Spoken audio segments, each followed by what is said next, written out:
Hey, it's Quadix here, and I'm assuming you guys hit 100 likes. So here's the next part. Get this 200 likes, and the next part will come out. I hope you guys enjoyed this. Comment Q or any other comments you may have, and I will see you guys in the next part. Um, okay. I'm sorry, Naruto-kun. I really am, Hiruzen stated with guilt in his eyes. Why don't you settle down comfortably? I promise I will tell you everything. Naruto composed himself a little and spoke.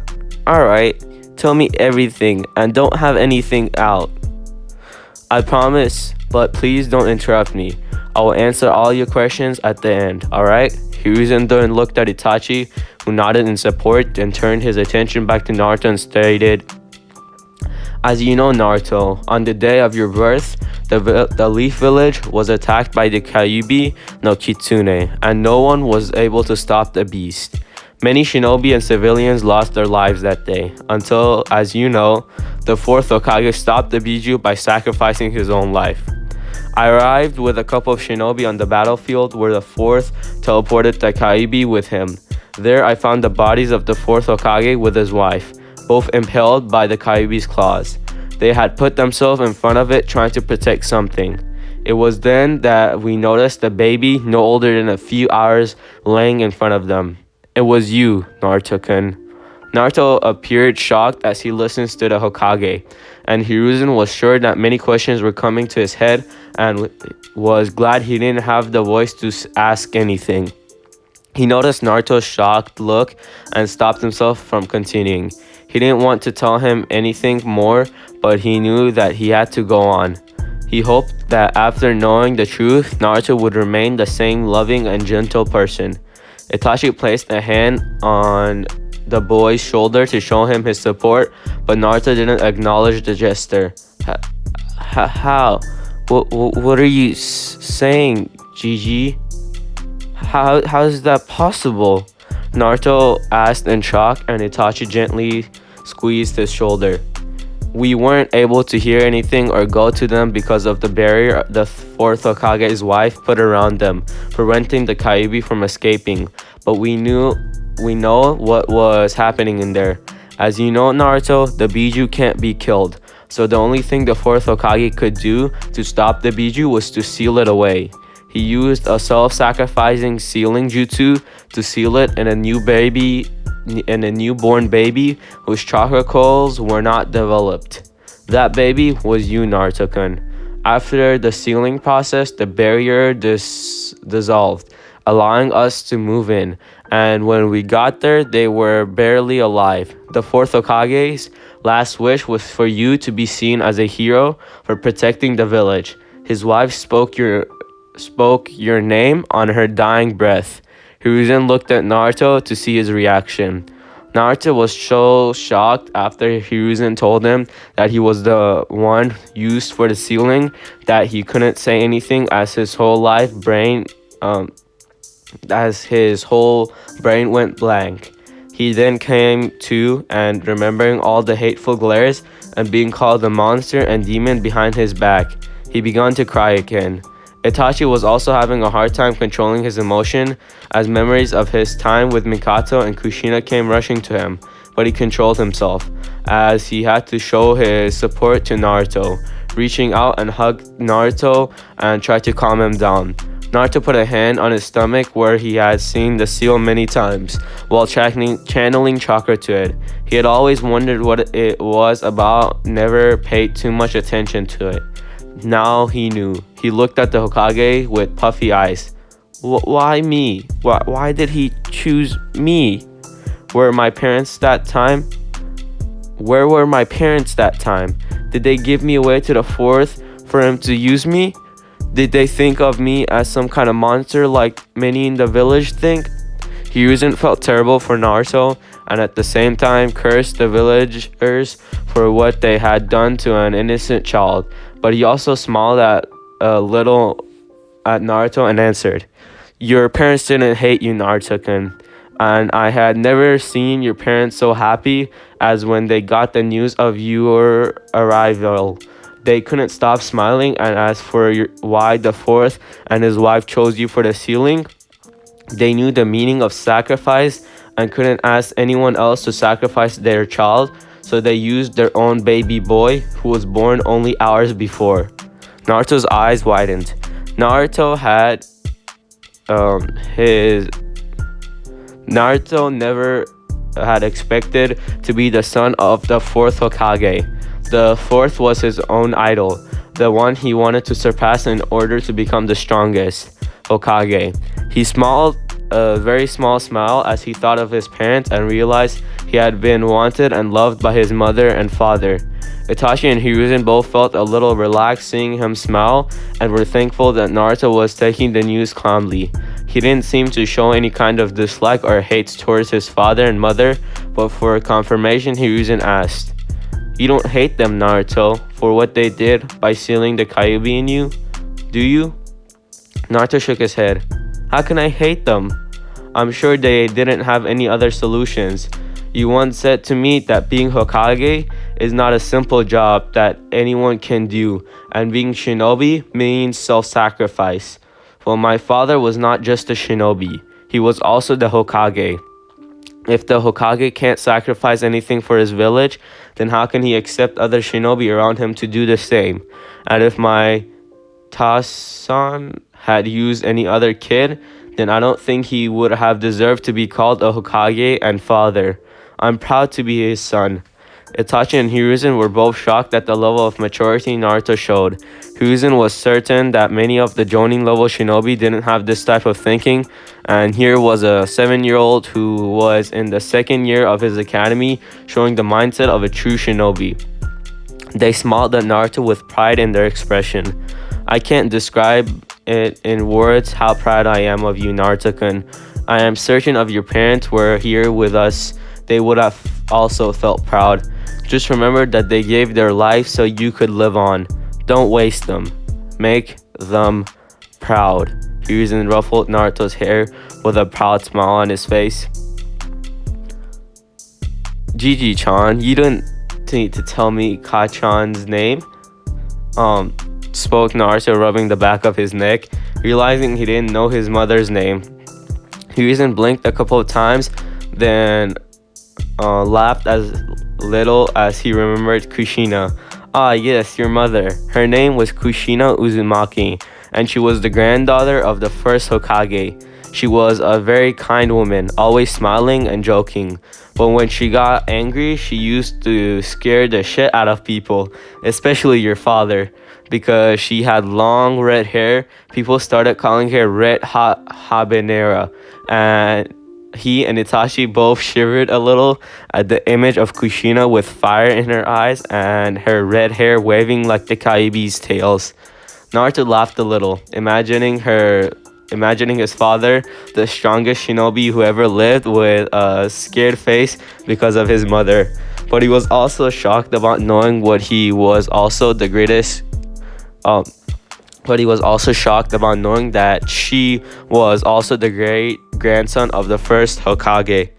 Hiruzen's heart melted a little seeing Naruto laugh, thinking how much happiness suited his face. He couldn't help but see both Minato and Kushina in him.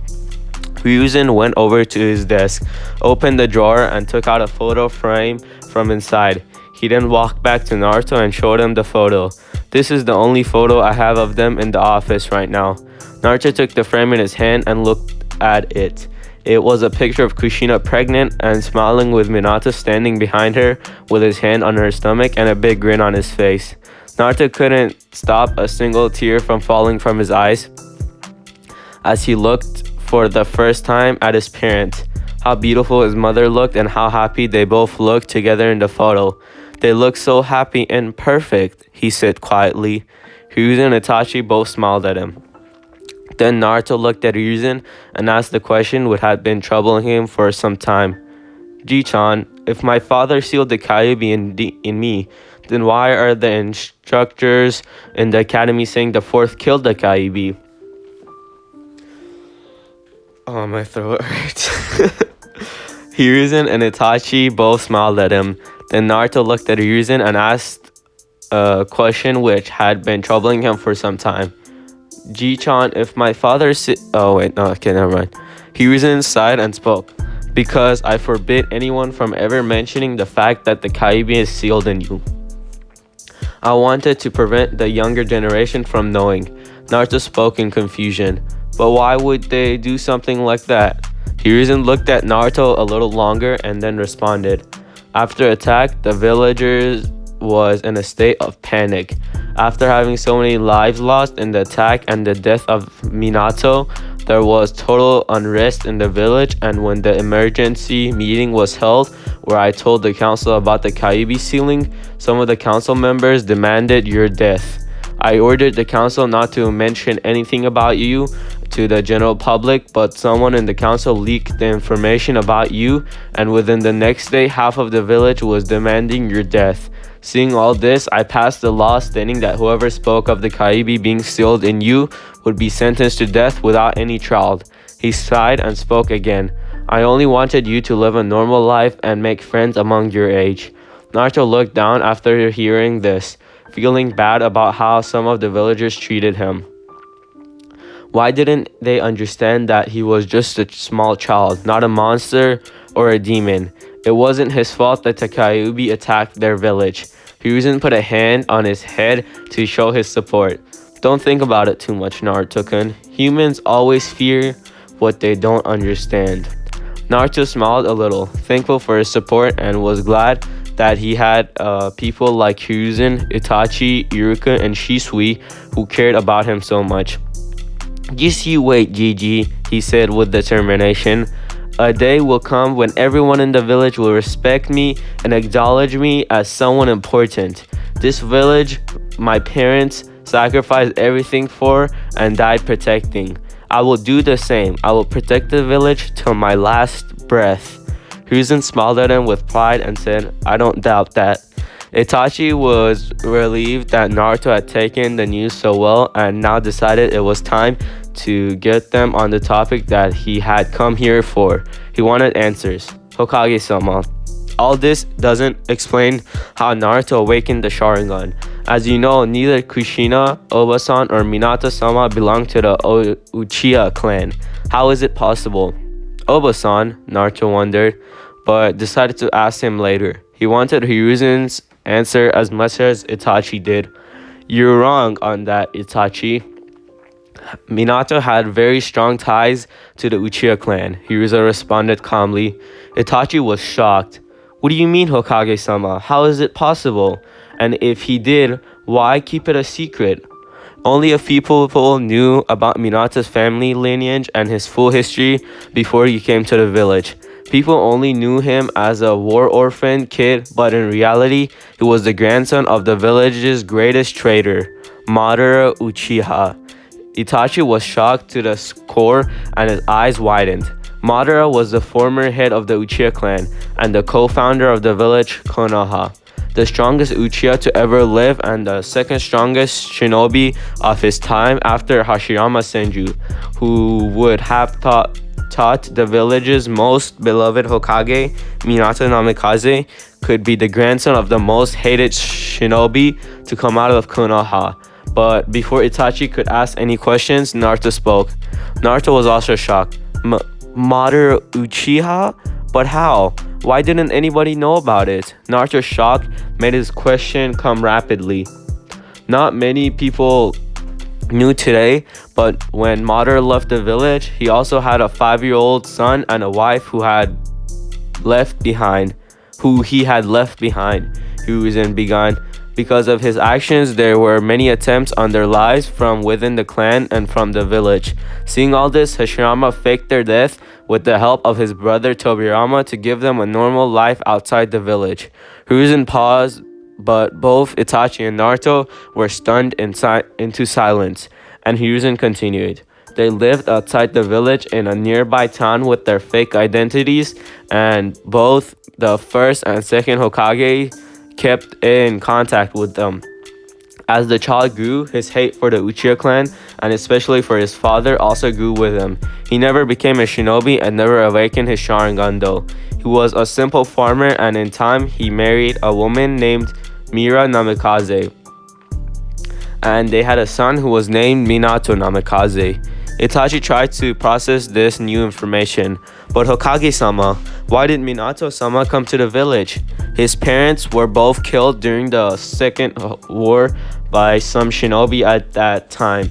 Minato awakened his Sharingan for the first time. He was only 6 at the time, and his father Izuna, noticing his eyes, told him to go to Konoha and contact Tobirama Senju, the second Hokage. But weren't there people in the village who noticed his eyes? Itachi asked. No, it was a well-kept secret, Hiruzen answered. When Minato met the second Hokage and told him everything, he also said that his father wished for him to not get involved with the Uchiha clan. Then Tobirama Sensei took Minato under him with the help of Mito Uzumaki. He prepared a seal to hide his eyes so no one would discover it. Later though, Minato told some of his close friends and people he trusted. Wow, this is a lot to take in one day, GG, Naruto muttered. I would never imagine that I could be related to so many strong people. First, I learned that I'm the son of the 4th Hokage, and then I am the great-grandson of Hashirama Senju, and now that I'm also the great-grandson of Madara Uchiha. That you are, Naruto-kun. But if the news of your heritage becomes known, your life will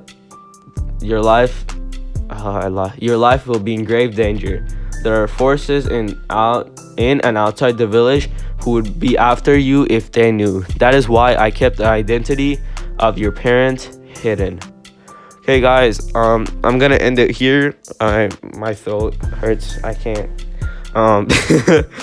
I hope you enjoyed, and I'll see you in the next part. Bye.